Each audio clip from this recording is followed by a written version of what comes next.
de maneira bem simplista, planejamento é uma engenharia reversa. Imagina um atleta que quer chegar na Olimpíada. Esse atleta não vai torcer para no dia que ele for tentar o índice dar sorte, né? Tem que ser um dia inspirado. Esse cara está treinando há 4 a 8 anos. Se ele não tá, ele não vai para a Olimpíada, né? Então, tudo que ele fez nos últimos anos de nutrição, de exercício, de sono adequado, de alongamento, de preparação muscular, tudo isso vai dizer se ele vai ou não para a Olimpíada.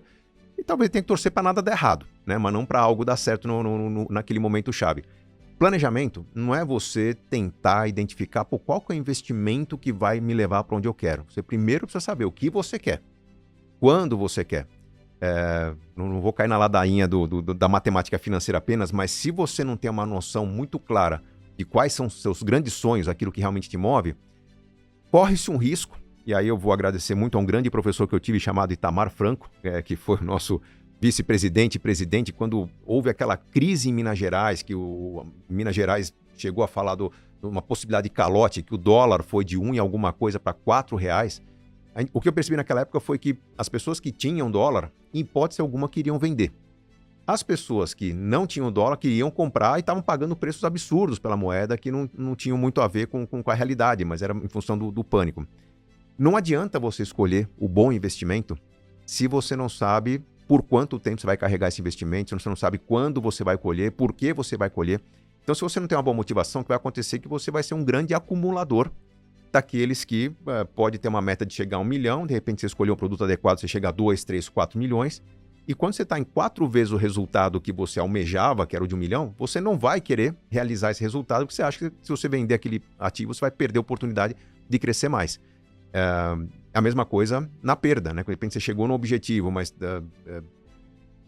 não quer colher porque você acredita que vai continuar crescendo. O papel cai, em vez de você realizar o resultado, você vai continuar apostando de que você pode se recuperar em um certo momento e o seu plano vai acontecer. Então a gente faz o planejamento para quê? Para a pessoa saber exatamente quando vai se aposentar ou viver de renda, quando vai pagar um intercâmbio ou a faculdade do filho, quando vai fazer a próxima reforma da casa, quando vai mudar da cidade para o interior ou vice-versa. Quando a pessoa tem metas, ela tem um horizonte do esforço que ela tem que fazer para chegar lá. Normalmente, o planejamento começa num cálculo de renda fixa. Então, ganhando 0,5% ao mês, qual que é o esforço a ser feito no longo prazo? Legal, tem uma noção. Quando a pessoa, além do planejamento, se envolve com o mercado, começa a aprender. Então, eu vou assistir o Market Makers, eu vou ler um livro, eu vou começar a participar dos fóruns, eu vou tentar entender esse lance de análise técnica. Mas eu quero uma coisa um pouco mais profunda, eu vou entender como é que os caras fazem análise fundamentalista.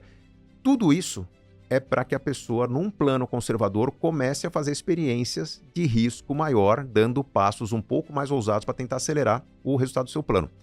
Só que pode dar certo, pode não dar certo, o conceito do risco. A questão é que quando vai chegando perto da data de realizar o seu projeto, a gente começa a se desfazer de uma carteira de renda variável, começa a comprar ou ações que pagam dividendos, ou títulos de renda fixa que vão dar certeza que aquele plano vai acontecer. Num planejamento macro, se a pessoa fala que quer se aposentar com um patrimônio de 3 milhões de reais, fala, bom, você quer se aposentar quando? Com 50 anos de idade? Vamos jogar isso para 60? Porque eu, Gustavo, gostaria de incluir no seu planejamento viagens, troca de carro, experiência que você nunca teve. Não é uma questão de indulgência, não é questão da pessoa poder postar alguma coisa nova no Instagram. Eu quero que a pessoa aprenda a realizar um sonho. Então vamos fazer uma viagem um ano que vem? Não é para a pessoa fazer algo que é um sonho meu, porque eu gosto de viajar. Quem me segue no Instagram sabe que eu amo viagem. Mas não quero vender o meu peixe para ele. Eu quero que a pessoa realize um projeto de curto prazo para entender o que é alcançar um sonho, o que é tirar o dinheiro para pagar esse sonho, o que é celebrar em família para falar, porra, viu que legal? Vamos partir para um próximo, porque você tem que trazer o time junto. Então tem um conjunto de estratégias no planejamento em que eu preciso habituar a pessoa a realizar sonhos de curto prazo para que ela tenha a disciplina e a motivação para realizações de médio prazo. E quando ela começa realizações de médio prazo, tipo, porra, cara, meu filho foi estudar no exterior, troquei meu carro para um padrão melhor, fiz uma viagem que eu achei que eu nunca fosse fazer na vida, essa pessoa está conquistando a motivação e a disciplina necessária para conduzir um projeto de prazo mais longo. Aí caberia uma ressalva, né? Mas peraí, o cara queria se aposentar com 50. O planejador convenceu ele a se aposentar com 60. Não é o que ele queria. Pois é aí que entra uma frase que eu repito com muita frequência nas minhas redes, que é: os planos não foram feitos para dar certo. Você não tem que realizar o sonho ou o projeto como foi previsto num dado momento, porque ele foi previsto de maneira conservadora. Com o evoluir do tempo, você tem que aprender mais sobre investimentos, você tem que evoluir para produtos mais complexos, você tem que aprender administrar o risco para poder ter uma carteira mais inteligente, inclusive que funcione bem quando a Selic cair a níveis de 2%, 3% ao ano, como a gente teve no pós-pandemia. Então, eu não posso depender da renda fixa. Eu tenho que, talvez, aproveitar os períodos de alta na renda fixa para estudar a renda variável, entender porque as pessoas não estão comprando bolsa, não estão comprando fundo imobiliário, não estão comprando outros ativos, para me preparar para uma rampada de recuperação, porque a economia é cíclica.